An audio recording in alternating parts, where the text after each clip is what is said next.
Hello and welcome to today's episode of the IWTA Stories.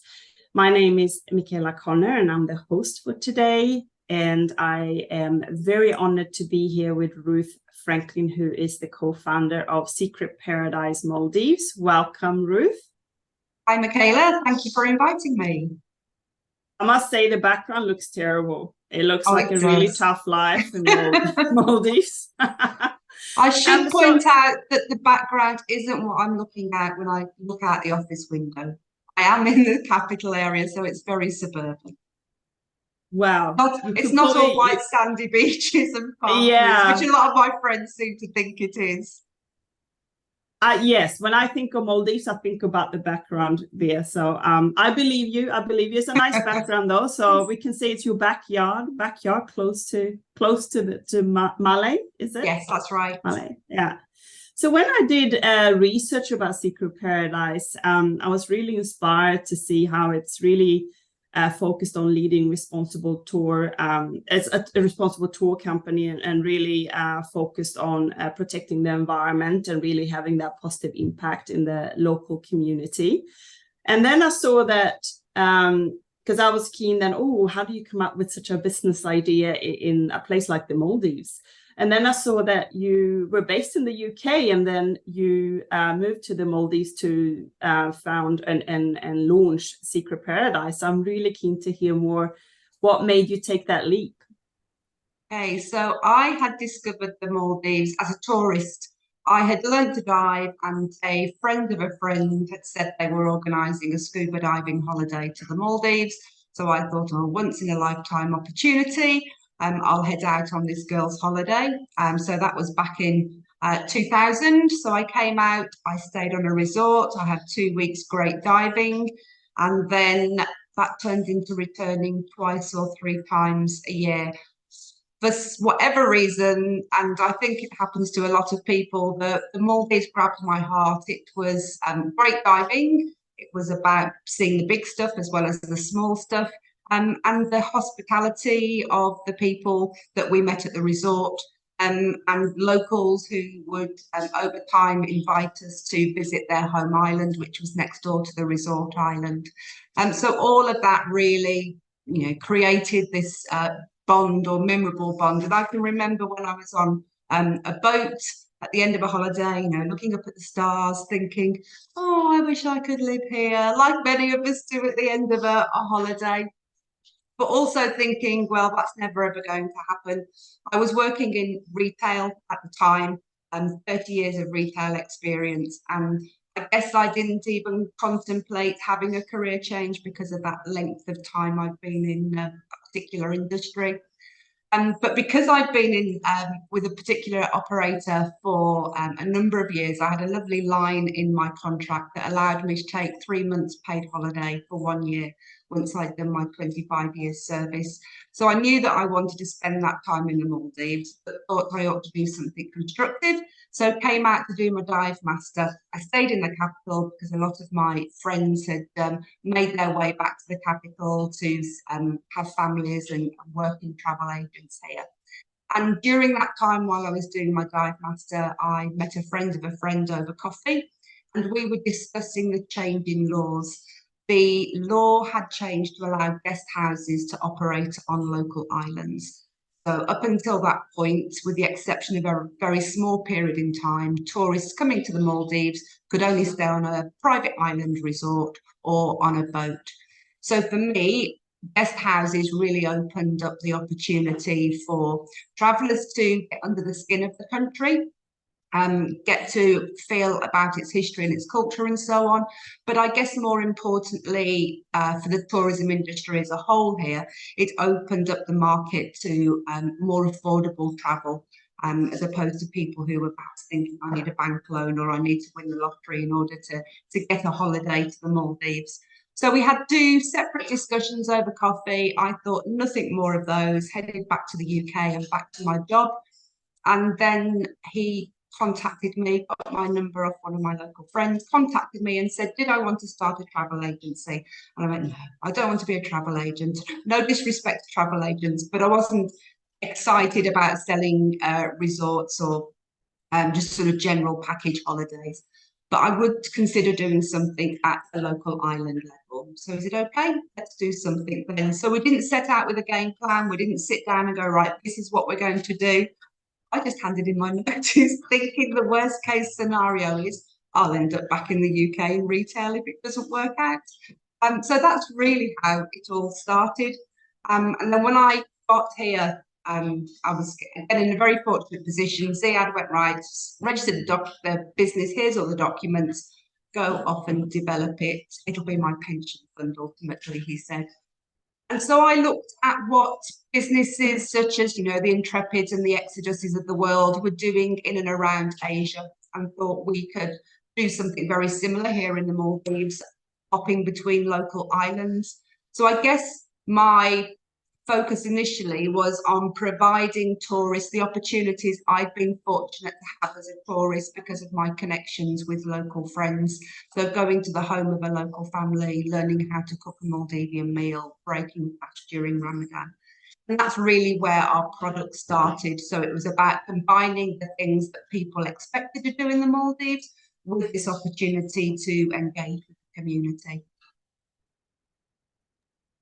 That is such a brave thing to do, having 20 years, career behind you in retail and then just completely switching industry, right? I guess because I was comfortable with the destination and the Maldives felt like home, that it didn't faze me in that sense. Yes, it was obviously will it work, won't it work? And I hadn't really given any thought to what do I know about tourism and how do you develop a business. But you suddenly and very quickly realise that the 30 odd years of skills that you've developed in retail in terms of managing people, selling, customer care, planning and organising, all of those skills just move over and you're dealing with a different product base and a slightly different industry. And also, I think with tourism, there's an aspect of we're all tourists at some point in different locations. So it's also taking those personal experiences and your own expectations of what you're looking for when you travel to a destination and pulling that all together. And how long have you lived in the Maldives now? In my 12th year. Wow. So it did work out for you, which is fantastic. That is fantastic. And when you came to the Maldives, when you moved countries and you started a new business, what was your biggest challenge in a new destination? Even though you've been there as a tourist, now you're living there and you get to really experience life as a local, really. When I moved here, the Maldives and local islands was very different to how it is today. Over the last 12 years, local island tourism has developed enormously. So I can remember Hulamali, which is where I'm based, having limited shops and services. So we would have to go to Mali if we wanted to go to the market, or now we have a cinema, we have various cafes and restaurants. But again, I think for me, it just felt very natural, and there wasn't anything that I struggled with. There isn't alcohol on the islands; they're dry islands because we're a 100% Muslim country. But then now that wasn't something that was an issue for me. I think, I came into it knowing that I was coming to live in a country, but I was still a guest of that country. It wasn't that suddenly it became my country and I could say and do as I please. I needed to respect the local culture and the traditions here. And that was very easy for me. But, for somebody perhaps going to a destination that they're not so familiar with, or certainly coming to an area where, things that you would expect back home aren't either necessarily available or it doesn't operate how they do back home. It can be perhaps a little bit daunting for individuals in that sense, but for me, it just felt very, very normal. I guess the biggest thing from a learning point of view is if I had to do my time again, what I didn't do was take time out to read through things in terms of regulations and laws and so on. And that was more about being driven by expecting that Ziad would suddenly answer those questions or point me in the right direction, whereas it was more like, no, no, you need to go off and do it yourself. So in retrospect, that would be something that I would have taken time out to do if I did it all over again. Fantastic. And I think you've touched on a very important point, because sometimes, especially if we've been in one industry for a really long time, it's really scary to think beyond that and think that your skill set is only for the job that you have or for the industry that you're in. But a lot of the skill set that you've mentioned is a global skill set. You know, you really in any role I can think of in any industry, you have to be able to sell, whether it's selling a concept or a story or a product or, you know, whatever it is. So I think it's really cool that you could see, actually, I have these skill sets, and setting up a business, I can use these skill set to do that. So I love that. That's a great lesson that I'll take away from this conversation.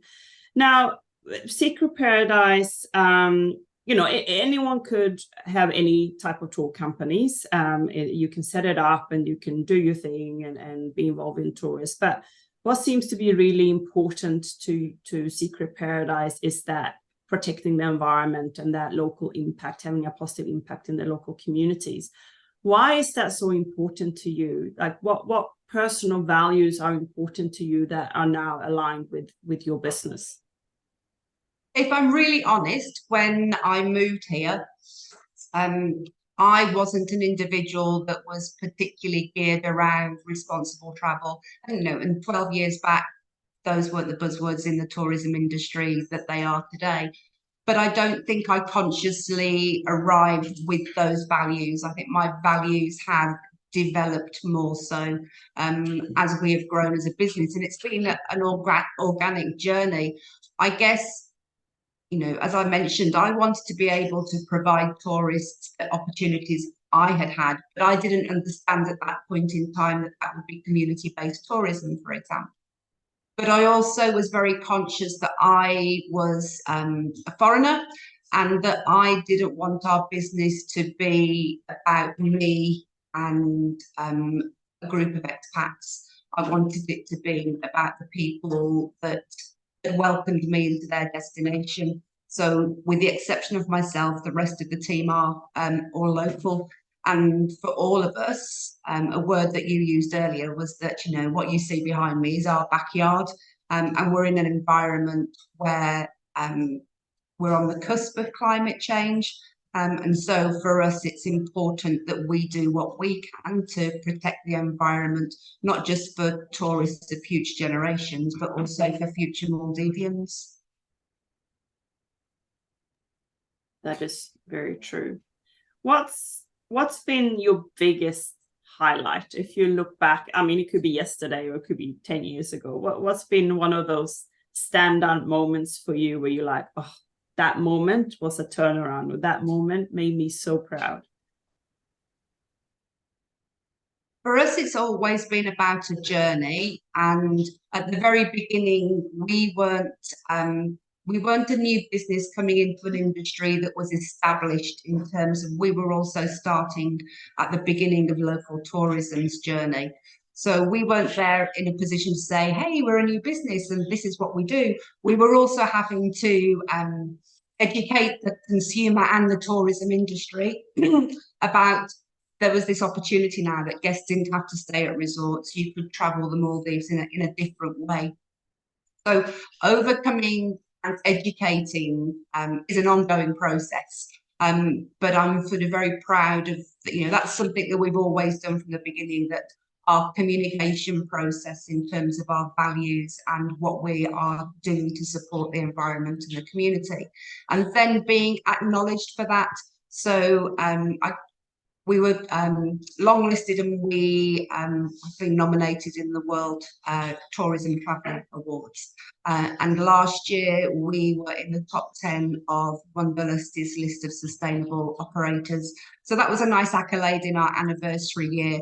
So I think it's about the fact, it's recognition that what we're doing is sort of being seen by others, and acknowledge that what we're doing is taking the right path, and our journey is making a difference in some small way.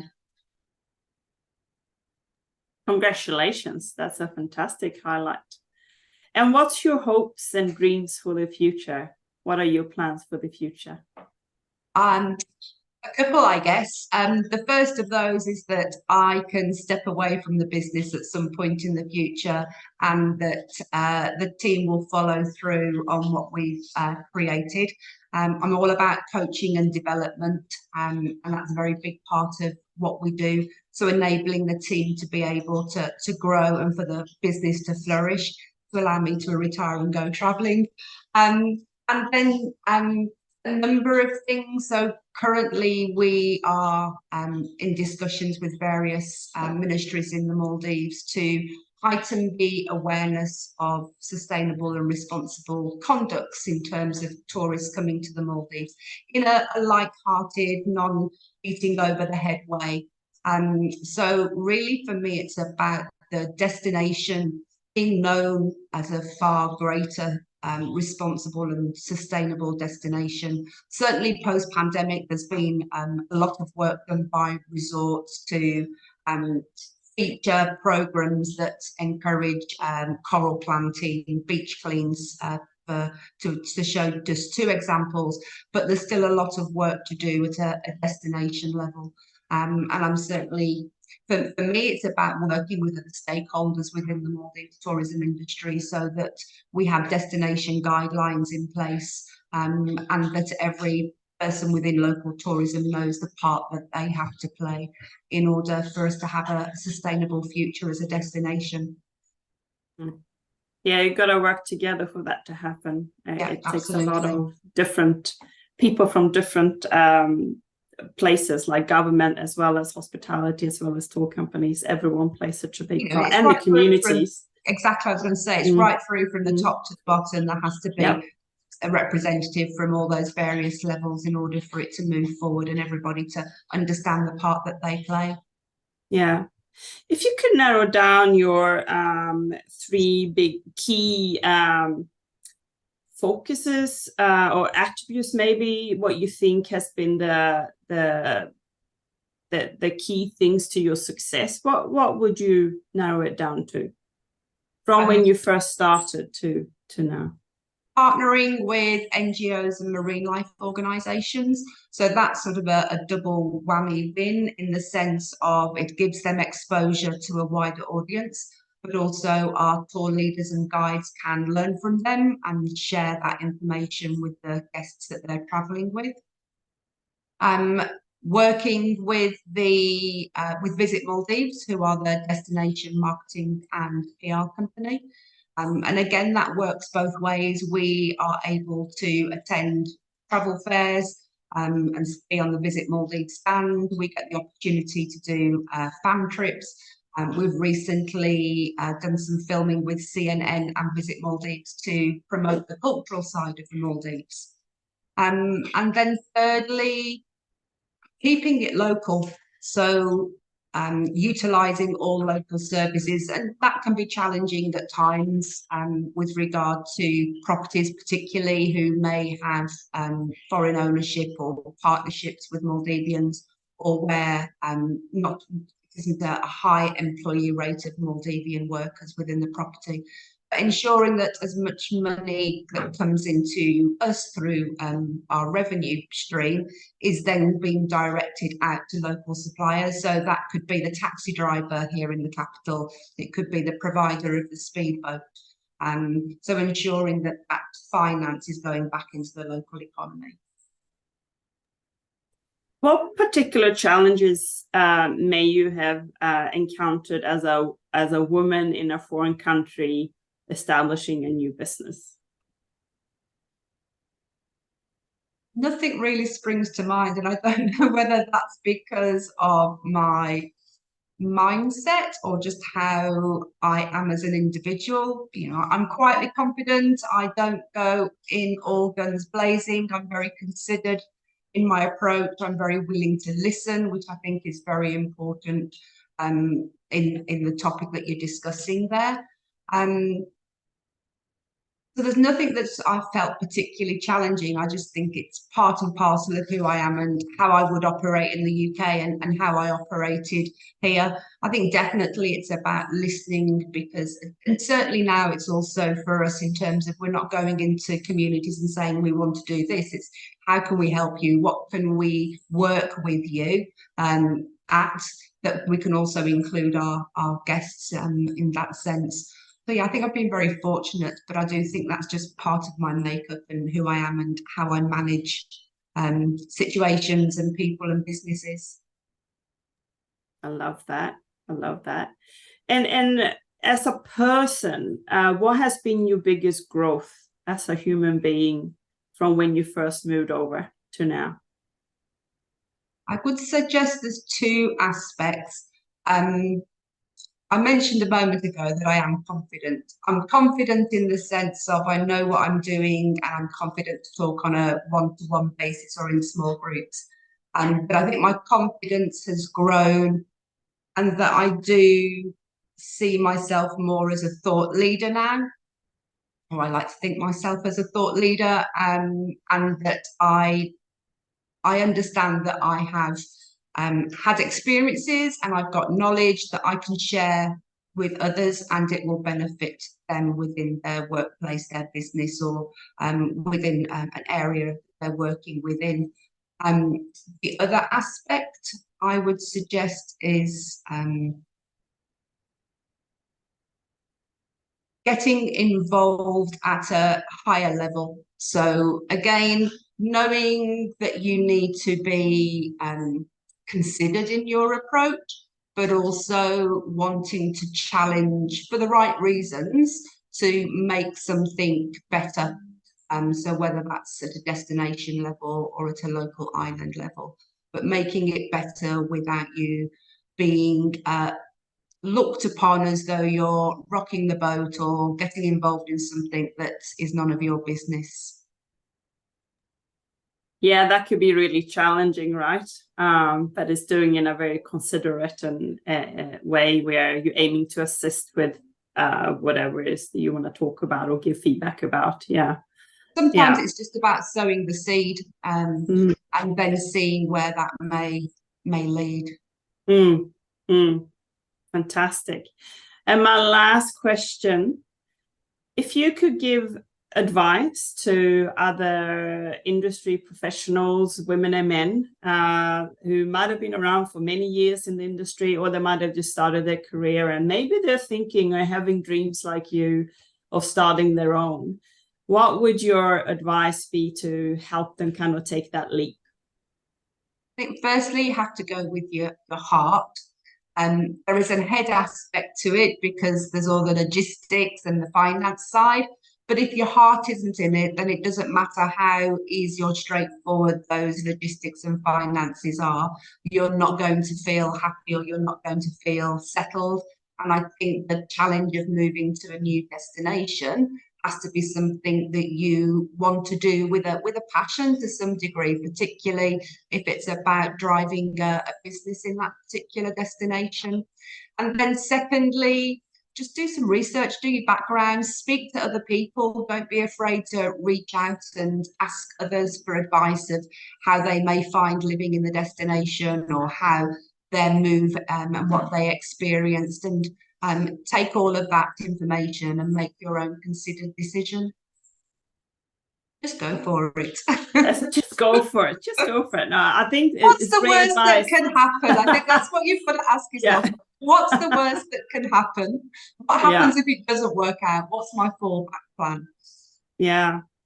I had this discussion with someone the other day, and I asked if the person had learned more from successes or failures, and he answered failures. And I think that's a really good mindset, because the worst case scenario, you would have learned something fantastic, and then you can try again with that learning. And I'm with you, like, you can always go home. If it doesn't work out, you can always go home to the work that you did or industry that you know, or to live with your family. So it's definitely worth a shot at life. Right. And you mentioned something else that's really important. I think that's a quote, actually. If you do something you're really passionate about or something that you really love, it doesn't really feel like work. And I think that's another one that helps you with motivation, your drive. You wake up in the morning, you're really excited to go to work because it's something that you really love to do. So I truly believe that's that alignment again, that aligns with your inside in what you do. So somebody asked me recently if I would consider opening a secret paradise tours in another destination. I was like, no, because I don't have that affinity or passion for that other destination. You know, my heart's in the Maldives, and that's what's driven me in the business. So yes, you're absolutely right. Yeah, fair enough too. Fair enough too. It's knowing what you want. And it sounds like you're living the dream. So I've really enjoyed hearing your story today. Thank you so much for participating in the IWTA stories. You're welcome. And thank you once again for the invitation. Really appreciated it. Very welcome. Thank you.